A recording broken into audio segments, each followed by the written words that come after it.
Hey folks, East of Eden Grower Creek, more Fury coming to you from my garden place where we do all kinds of stuff. Anyway, it's been kind of cool, been a little bit rainy, been a lot wintry. Things slow down over here in some ways, but they pick up in other ways. So something I want to share with you guys today is a very simple way that I construct wood type raised beds and how I integrate the Back to Eden method into raised bed gardening. Okay, so the first thing we need to talk about is where you're going to get your wood from. In this case, a deck I rebuilt. Took all the material home and I placed it somewhere secure for the outside chance that I might be doing something like this in the future. Anyway, here we are, right? So if you don't have options like that, you could conceivably just go to one of the home centers, Menards, Home Depot, Lowe's, all of those places. I'm sure they have plenty of wood and they're just living to sell wood to you. Just be sure to cut around the defects as best as you can.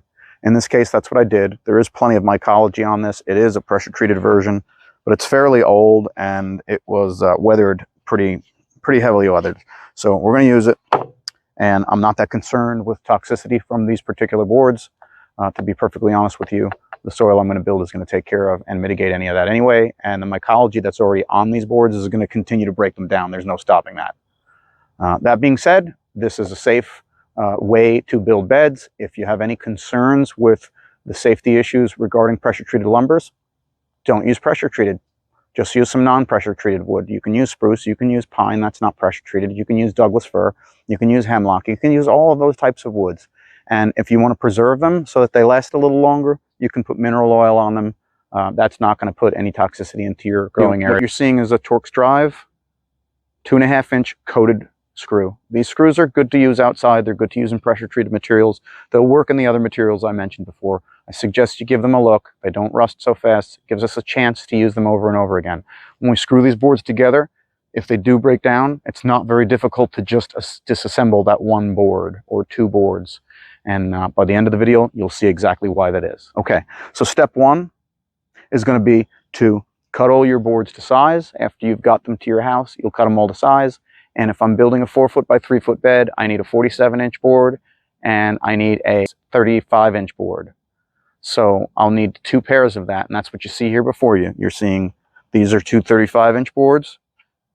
These are 2 47-inch boards. When I'm done building the bed's outside dimensions will be 48-inch by 36-inch. It'll be stacked 5 layers high. And if for some reason you don't need it to be that tall, well, they could be 5 individual beds over, say, a more fertile zone where you're planting directly in the dirt. I can't do that here. They could be 2 boards high, 2 courses high, and maybe you can separate yourself and elevate the bed just a little bit. Or they could be any combination of those elevations. 2, 1, 3, 4, 5. It makes no difference, especially if you're growing on sloped land. In my case, the Bermuda grass, I got to keep it as far away from my crops as possible. So I want to have more depth of chips and carbon media. So I'm going to go at least 2. And by 2, I mean, this is 5.5 inches. When I stack 2 on top of it, I'm going to get roughly 1 foot of height. It gives me roughly 1 foot of wood chips to put in, or 6 inches of compost, and then 6 inches of wood chips on top of that. All right, we'll get to how we load these things up later. First, let's cover construction. So to keep things super simple, I'm just going to show you how we do it on each size board, and it applies the same for regardless of what size project you're making, whether you're building these to be 4 foot by 4 foot, 4 foot by 16 foot, it makes no difference. They could be 10 foot by 10 foot or 120 foot by 120 foot. The process is always the same. One board is always 1 inch shorter because 5/4 by 6, its actual dimension is 1 inch thick by 5.5 inches wide. So when I butt one up to the other, my 35-inch board covers 36 inches of space. Do the same thing on the other end with the 48. Add the 1 inch to the 47-inch board, you have 48 inches of coverage. So let's talk about how we're going to make this work. We want to do it like it's an assembly line because you might need a whole bunch of different pieces. We already kept it simple by only needing 2 different sizes. We need a 35-inch piece and we need a 47-inch piece. So that being said, all I have to do is set them up on some horses somewhat elevated so that I don't drill a hole in my hand. Heaven forbid I do that. That would be bad.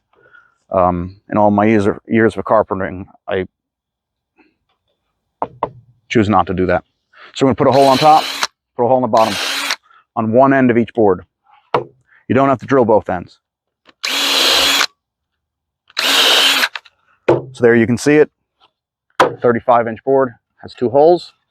I have a pair of 35-inch boards. They have 2 holes. Place them over there for a second. One into the 48, another one into the 48-inch piece. By that I mean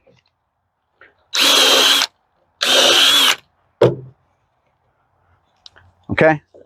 Now this completes 2 pairs. We'll assemble them as pairs. And then those 2 pairs will be assembled together as one. Well, you see it down there on the floor yet? No. Okay, but you will.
So here you can see we've got a stack that's 3 high. We're running out of light, so I'm going to make this short.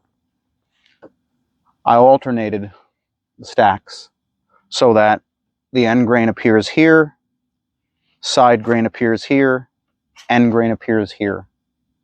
You can see already how a bed that's 3 layers high is already roughly 1.5 foot tall.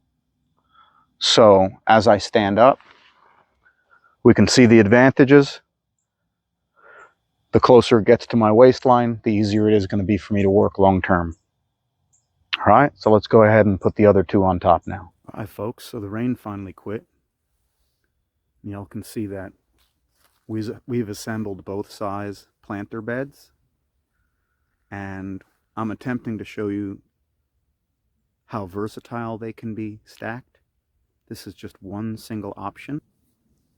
Okay, so here's another option. Let's try one more. Okay, there's another. Shall we try another?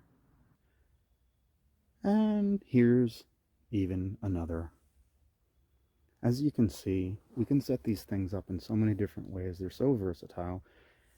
They can be twisted and turned. Whatever your imagination dictates, they're going to do. Now, how about how we put them in place and keep them there? Let's have a look at that. Okay, so here you can see the 4 half-inch EMT posts on the corner. And what that does is it makes it so that everything will stay in place, bound together, I'll show you how I do that. And it'll keep the stack maintained, so when we fill it, it doesn't start to shift, and everything will stay neat and orderly. Try and do this with a mic. It's probably going to be a little bit loud when I use the drill, but I'm going to show you one option for fastening, in this case, the 5 layers together in such a way that it's going to stay together. It does take a little bit of skill, so if y'all have operated a drill before, it's probably beneficial to have started somewhere other than right here, because what we're going to do is we're going to drill right through a round piece of pipe. The pipe itself is not very, very hard. The drill actually eats it up pretty quickly. We don't really need a lot of speed, and the way to stay safe, of course, is to protect your hands and protect your vision from any shavings that might come off. By all means, work slowly until you get a good feel for it. So I'm going to demonstrate how I do it when I use the left hand, and just a little bit of body posturing to keep enough force being directed straight through the backside of the drill, straight through the center of the drill bit, ultimately straight through the pipe in good, simple order. Starting out slow, and with the right drill bit, of course, the right size drill bit and right type. This is titanium coated, if I'm not mistaken. We'll start out a little bit slow until I start to see it create some shavings.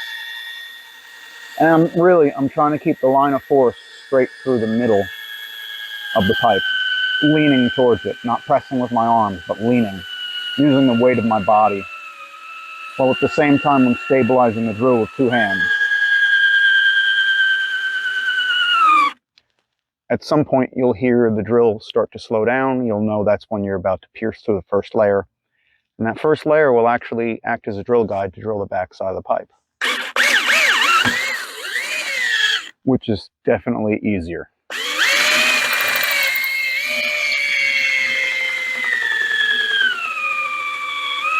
I like to go slow because it allows me to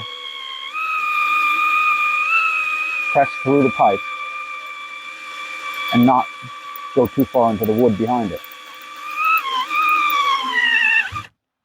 So if I go too far into the wood behind it, what ends up happening is I make a deep hole. And then this 2.5-inch screw doesn't have quite as much to bite onto. So we'll go ahead and drive this now. But normally I would drill them all and then insert all of the screws, making sure that everything is aligned. You can just send one in. And remember, folks, tight's right, 2 tights broke.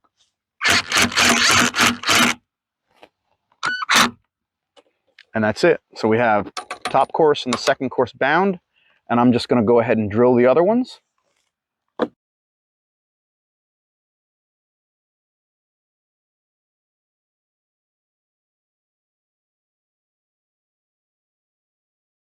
And that's it. I probably made that look easy. It's okay. It is kind of easy. Note that there's actually hash marks on this pipe on its entire length. And if you face the pipe in the correct direction, that little hash line, it's just a little sort of a mark indicating distance on the pipe. It's used for bending pipe and approximating length. And that can act as sort of a center point. So if you do locate that where you can see it, the drill bit will follow and track a whole lot easier. Let's do another one.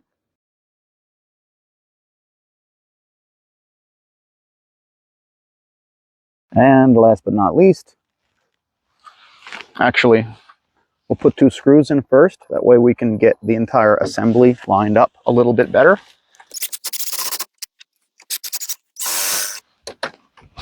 And we're going to do the last one. Why not? We made it this far.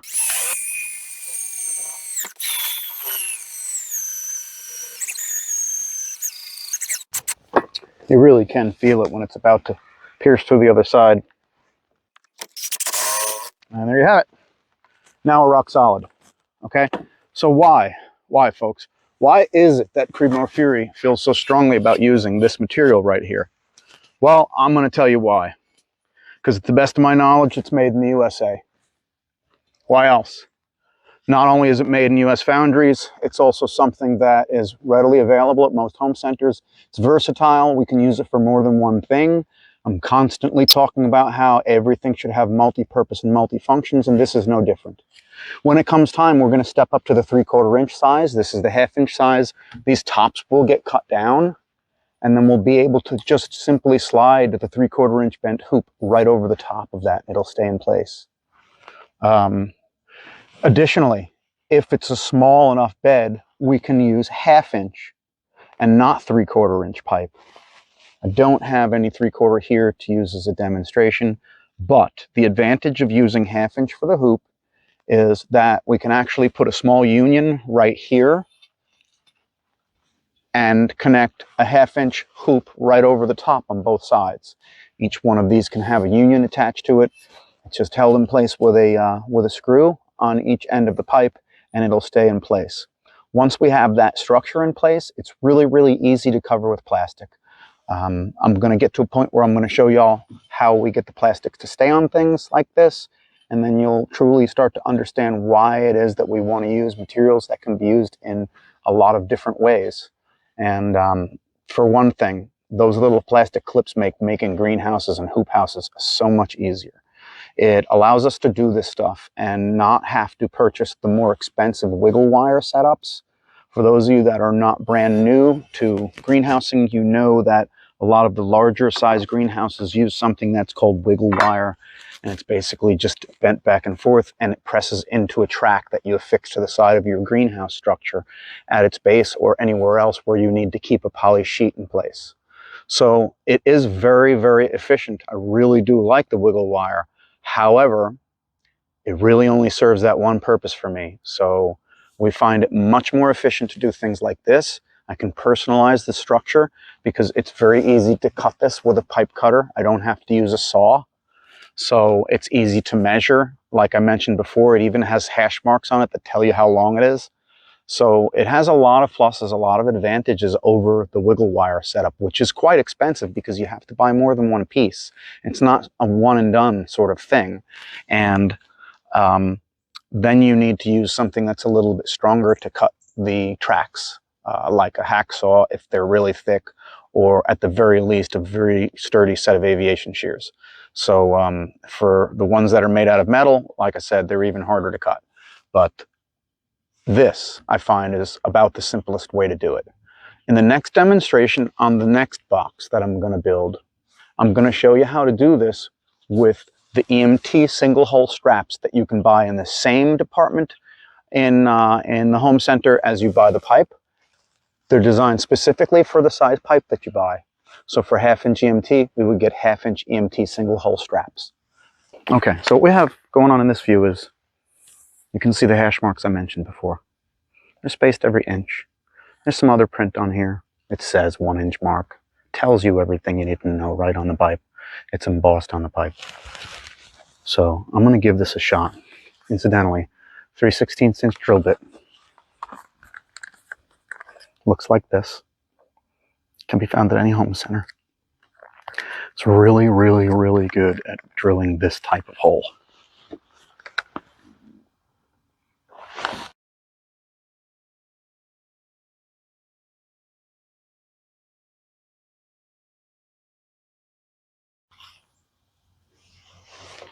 Okay, so here's a quick demonstration on how to cut the EMT using a pipe cutter. The pipe cutter can be purchased at home centers as well, and all I do is open up the pipe cutter using the dial to be wide enough to hold the pipe snugly in its jaws, be centered between those two sort of rollers. And then you can extend a ruler with a magnetic tip to the end. Right to the center of the cutter, you should see 20 inch, which we do. And that's pretty much it.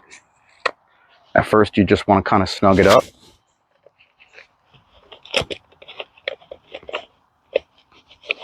Okay, gonna throw the ruler on the floor. You just want to snug it up, and then you're going to gently rotate it till it's made sort of a track Once it's made that track all the way around, you can tighten it up again, spin it again. You can go in either direction. It really doesn't make a whole lot of difference as long as it's set to the correct tension. Wearing gloves helps, and eventually you'll start to feel it loosen up. You'll feel one end of the pipe. I'm going to show you here as I turn it over. One end of the pipe will start to break off. This little back right here can be pulled out or not, and you can deburr the inside of it like this so nobody gets their fingers cut. And there you have it. That piece is cut perfectly to 20 inches.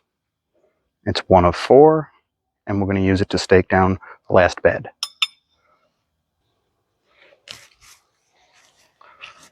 So I've taken the time to use a long straight edge to align the 3 beds in place. There's 2 foot in between them, and each one is a different height. So the last step is to fix them in place, and what I'm going to do is use these 4 pipes, put right on the end grain to fasten them in the ground. This is a great place to do another demonstration of this.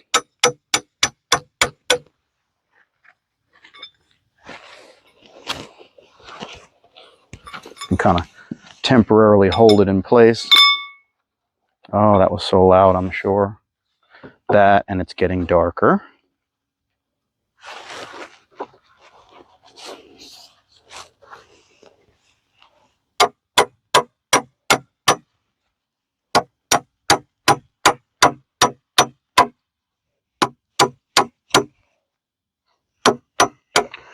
Anyway, the idea of using these pieces of pipe to anchor it in place is born out of a need to securely fasten it into the position you want it to be in without actually having to anchor it permanently in any other way. This way is fairly simple. It's pretty reliable, pretty consistently reliable. It sets us up just right for the next step. All right, so I can actually fix this one in by pressing it a little further and a little.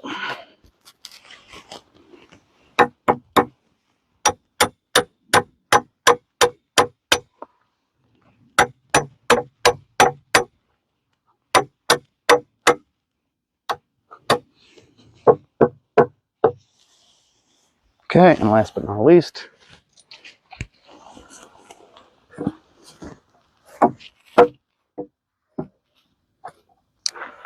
probably also important to mention that I do square these boxes up with a ruler, tape measure type.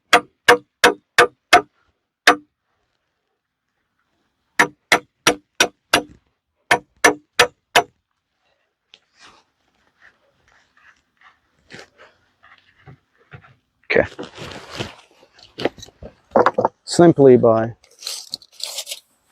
connecting the tape on each diagonal, 53 3/4, and measuring to the same exact place on the opposite side, 53 3/4. So it's a square already. Help keep the design aesthetics somewhat pleasing. And to cap this off, I'm going to show you a method where I use the actual single hole 1/2 inch EMT straps. If you're not ready to cut your teeth using a drill for the first time, then that method of securing the beds in place might not be exactly what you want to do.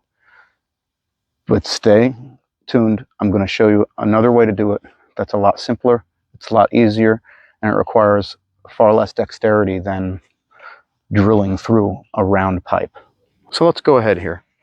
I want to get this last scene done tonight. I'll show you these in close-up view. This right here is a 1/2 inch EMT strap. I think these are sold in packs of 10. They can be purchased at the home centers. These are the screws. They've got 5/16 inch head on them. I don't think they're galvanized, but they're zinc coated, and they'll work. It's going to bite into the side of the garden bed enough to make a good strong connection. I took the liberty of already installing the straps to the pipe down there, and now I'm just going to go ahead and install the screws.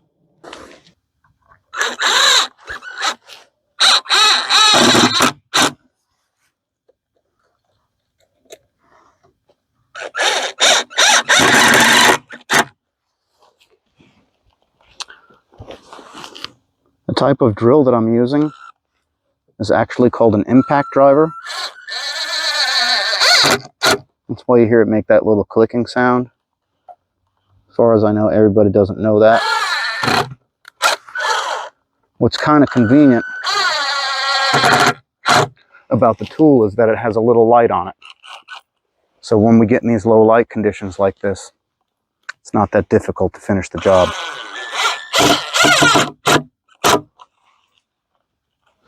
Hey baby, I'm glad you didn't take off running. Because I'm in the middle of shooting a scene. And last but not least, we've got these two close ones right here. Thank you, you're giving me loves.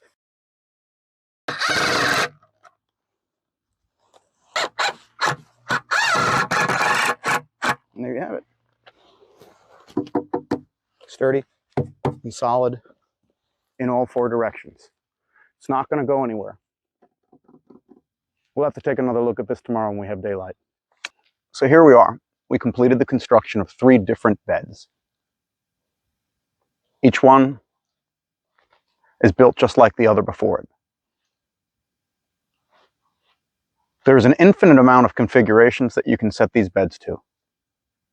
What I've attempted to demonstrate here is the simple fact that we can utilize repurposed wood or other materials for these tasks. We don't exactly have to go out and buy all brand new stuff. And everything that we did have to purchase was fairly inexpensive. If and when it's at all possible for a grower to get some of these things and repurpose them, without a doubt, do so. But also with the intent and the understanding that more often than not, repurposed materials are not going to last as long as brand new materials. But one of the things that I find that's so convenient for this particular type of construction is the fact that each and every board that we use to build these beds could be replaced very easily simply by removing a few screws, cutting a new board to the same exact size, and reinstalling it. You don't have to dig out the bed. You don't have to alter the bed in any way, shape, or form, even if it was the piece that was all the way down on the bottom. In a follow-up video that I'm going to make in the near future, I'm going to show you all how we fill these beds with wood chips and compost, and how we protect these beds from the critters that like to dig down beneath and then come up and eat our roots. Pretty simple, pretty elementary, pretty repeatable. The only thing I can say on that comment while y'all are giving some thought to this is that when we use organic media, the media does have to be replenished. Just like in our standard on-grade Back to Eden Gardens, periodically you have to replenish the carbon media, you have to replenish the compost, you have to replenish some wood chips to keep the soils resistive of weed germination and keep things moving along. Outside of that, I think we did a pretty thorough job of demonstrating exactly how these things can be done, even with a relatively low level of construction experience. Pretty much anyone can conjure up a few tools to put these things together. In some cases, you can even get these tools on loaner from some of the home centers. So don't overlook that possibility if, in fact, you don't have a screw gun or if, in fact, you don't have a means for cutting the boards down. Additionally, there are some services that are offered at some of the better home centers where they can cut the boards to length for you for a small fee. And if that's the case at the home center near you, I would suggest maybe optioning for that rather than buying the tools to do it, or rather than buying an expensive chop saw or miter box to make these cuts. And as well, I'm sure there may be some folks out there who just aren't confident enough in their ability to utilize those tools, so that option might seem like a better one. Contact your home center for more information, and I would suggest you ask for the lumber department, and you'll probably get a good answer. So if you like what you saw, if you like the information that I'm presenting to you, I hope you'll take a few seconds to reach down there on the corner and click the subscribe button. If you appreciate the things that we've said, please share them. click the share button. If you find use in what I'm sharing to you directly, go ahead and click the like button. If you have ideas for improvements or any information regarding streamlining the process or making it simpler for the masses, without a doubt, please put that in the comments. What else? I think that's it. Have a nice holiday season, folks. Talk to you soon. Cut again. Boy, we're having a time of this. Y'all would not believe that I actually did this right in take one, but the audio didn't work.